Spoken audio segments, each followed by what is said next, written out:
Hello friends, welcome to our channel. आज के video में मैं एक बंगाली मूवी की स्टोरी को एक्सप्लेन करूंगी जिसका नाम है कॉन्ठो। ये मूवी 2019 में रिलीज़ हुई थी और इसकी IMDb रेटिंग है 7.6 स्टार्स आउट ऑफ 10। तो चलिए इस मूवी की कहानी को ब्रीफली जानते हैं। तो कहानी शुरू होती है एक रेडियो स्टेशन से जहां हम RJ अर्जुन को देखते हैं। अर्जुन नाइट शो करता है और ये शो काफ़ी पॉपुलर है। अर्जुन शो ख़त्म करके घर जाता है। अर्जुन की पत्नी का नाम है प्रीथा, जो एक न्यूज़ एंकर है। उन दोनों का एक बेटा है जिसका नाम है टूकाई। अर्जुन को स्मोकिंग की बुरी आदत थी और इस चीज़ को छोड़ के इन तीनों की लाइफ एकदम परफेक्ट थी। अर्जुन को इसी बीच वॉइस ऑफ द ईयर का अवार्ड भी मिलता है और अवार्ड रिसीव करते वक्त अचानक उसका गला थोड़ा ख़राब हो जाता है, लेकिन थोड़ी देर बाद वो ठीक भी हो जाता है। अवार्ड फंक्शन के बाद वो अपने घर में एक हाउस पार्टी रखता है। सब एंजॉय कर रहे थे, लेकिन अचानक अर्जुन खांसने लगता है और खांसी के साथ खून निकलता है। अगले दिन प्रीथा अर्जुन को डॉक्टर के पास लेके जाती है। टेस्ट करने के बाद डॉक्टर कहते हैं अर्जुन को कैंसर है। ऑपरेशन करके लैरिंग्स रिमूव करना पड़ेगा। लैरिंग्स यानी कि जिसको हम वॉइस बॉक्स कहते हैं, जहाँ पे वोकल कॉर्ड होता है जिसकी मदद से हम बात कर सकते हैं। दोस्तों, आप समझ सकते हैं एक RJ के लिए उसकी आवाज़ ही सब कुछ है। ये खबर सुनते ही अर्जुन टूट जाता है।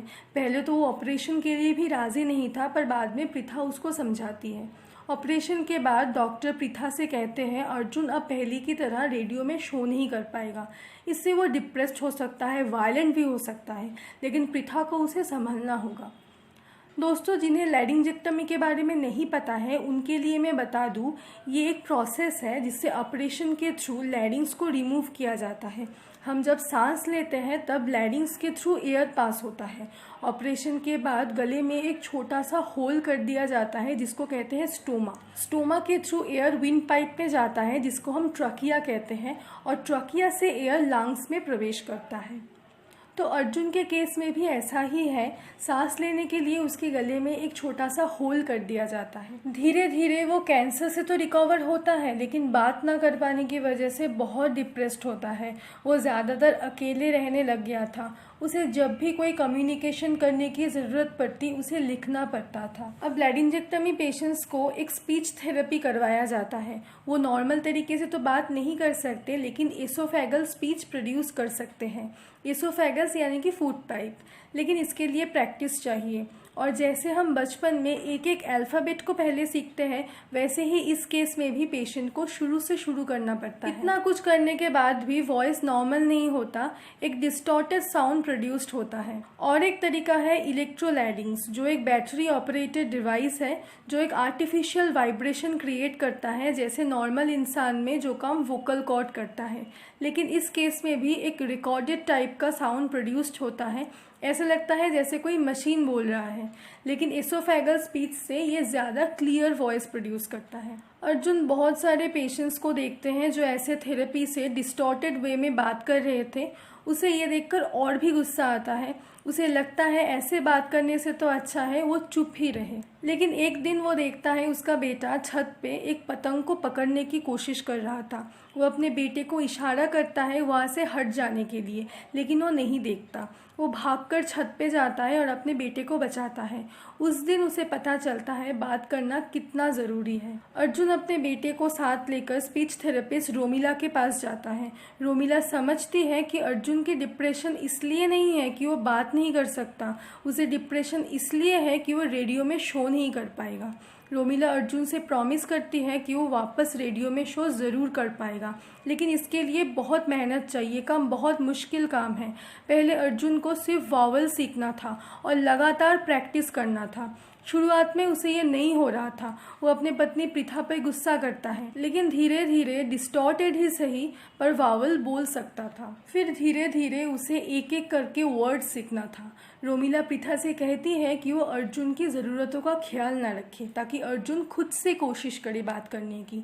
दोस्तों, हम जब बचपन में बोलना शुरू करते हैं तब हमारे साथ भी ऐसा ही होता है।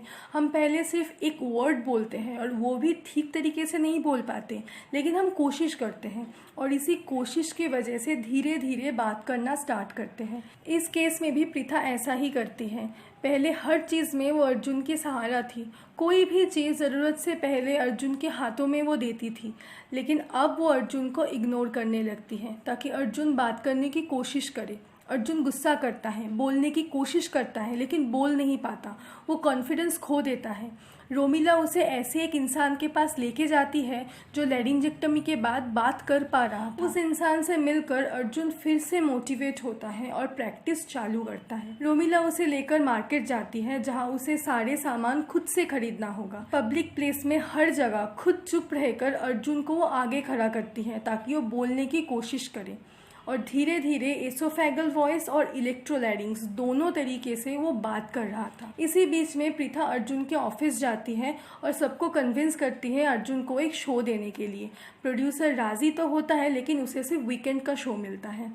अर्जुन ये शो नहीं करना चाहता क्योंकि उसकी आवाज़ पहले जैसी अब नहीं थी, डिस्टॉर्टेड थी। ऐसा लगता था कोई मशीन बोल रहा है। एसोफेगल वॉइस तो हर कोई समझ भी नहीं सकता था। रोमिला उसे लेके जाती है एक बस कंडक्टर के पास और एक प्रोफेसर के पास जो लैरिंजेक्टमी के पेशेंट्स थे लेकिन अब वापस से अपनी नॉर्मल लाइफ में आ चुके हैं। अगर ये लोग कर सकते हैं तो अर्जुन भी कर सकता है।